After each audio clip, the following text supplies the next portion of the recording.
प्राचीन भारत में आचार्य चाणक्य नामक एक बुद्धिमान ऋषि रहते थे। उनकी बुद्धि प्रसिद्ध थी और कई लोग उनसे मार्गदर्शन लेने आते थे। एक दिन एक निराश और थका हुआ व्यक्ति अपनी परेशानियों का समाधान पाने की उम्मीद में चाणक्य के पास पहुंचा। निराश व्यक्ति है महान ऋषि, मैं समस्याओं से अभिभूत हूं। मेरा जीवन निराशा और आशाहीनता से भरा है। कृपया मुझे इससे बाहर निकलने का रास्ता खोजने में मदद करें। चाणक्य ने अपनी तेज निगाहों और शांत स्वभाव से उस व्यक्ति को देखा और उसकी आंखों में उसकी परेशानियों का बोझ देखा। चाणक्य, बैठो, मेरे मित्र, और मुझे अपनी कहानी बताओ। वह व्यक्ति बैठ गया और उसने अपने दिल की बात कह दी।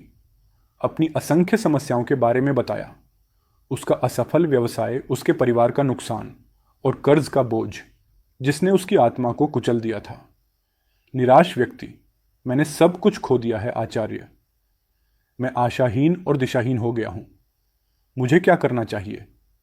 चाणक्य ने धैर्यपूर्वक उसकी बात सुनी और फिर एक कटोरी चावल और एक बर्तन में पानी लेकर आग पर चावल पकाने लगे, जबकि वह व्यक्ति हैरान होकर यह सब देख रहा था। चाणक्य, मेरे मित्र, इन चावलों पर ध्यान दो। ये तुम्हें एक महत्वपूर्ण सबक सिखाएंगे। जैसे ही चावल उबलने लगा, कुछ दाने ऊपर आ गए जबकि कुछ नीचे ही रह गए। चाणक्य, ध्यान दो कि चावल के दाने कैसे ऊपर उठते हैं और फिर वापस नीचे डूब जाते हैं। यह जीवन की तरह ही है। कभी कभी हम ऊपर उठते हैं और कभी कभी नीचे गिर जाते हैं, लेकिन धैर्य और दृढ़ता के साथ हम अंततः पूर्णता तक पक जाते हैं। चाणक्य ने उस व्यक्ति को पके हुए चावल का एक कटोरा दिया। उस व्यक्ति ने उसे ले लिया। वह अभी भी चाणक्य द्वारा प्रस्तुत कहानी के बारे में गहराई से सोच रहा था। चाणक्य जीवन उतार चढ़ाव की एक सत्य प्रक्रिया है, लेकिन दृढ़ता और धैर्य ही हमें हमारे लक्ष्य तक पहुंचाते हैं। निराश न हो, क्योंकि हर असफलता सफलता की ओर एक कदम है। उस आदमी को उम्मीद और समझ की लहर महसूस हुई। उसे एहसास हुआ कि वह अपनी असफलताओं को खुद को परिभाषित करने दे रहा था, बजाय इसके कि उन्हें आगे बढ़ने के लिए सबक के रूप में इस्तेमाल करे। निराश आदमी, धन्यवाद आचार्य। अब मैं समझ गया हूं।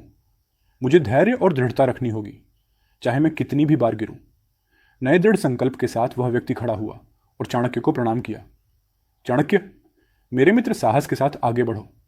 याद रखो, सच्ची ताकत हर गिरावट के बाद उठने की क्षमता में निहित है। सफलता का मार्ग सीधा नहीं है, लेकिन दृढ़ता के साथ तुम अपना रास्ता खोज लोगे। वह व्यक्ति आशा से भरा दिल और दृढ़ संकल्प से भरा मन लेकर चला गया। वह जानता था कि उसकी यात्रा लंबी और कठिन होगी, लेकिन चाणक्य की बुद्धि के मार्गदर्शन में वह किसी भी चुनौती का सामना करने के लिए तैयार था। इस प्रकार आचार्य चाणक्य के ज्ञान ने एक और आत्मा के लिए मार्ग प्रकाशित किया तथा सिखाया कि दृढ़ता और धैर्य ही जीवन की कठिनाइयों पर विजय पाने की सच्ची कुंजी है। आचार्य चाणक्य की शिक्षाएं समय की सीमाओं से परे हैं और अनगिनत व्यक्तियों को प्रेरित करती रही हैं। उनकी विरासत हमें याद दिलाती है कि जीवन चाहे कितना भी कठिन क्यों न लगे, बुद्धि, धैर्य और दृढ़ता हमेशा हमें सफलता की ओर ले जाएगी।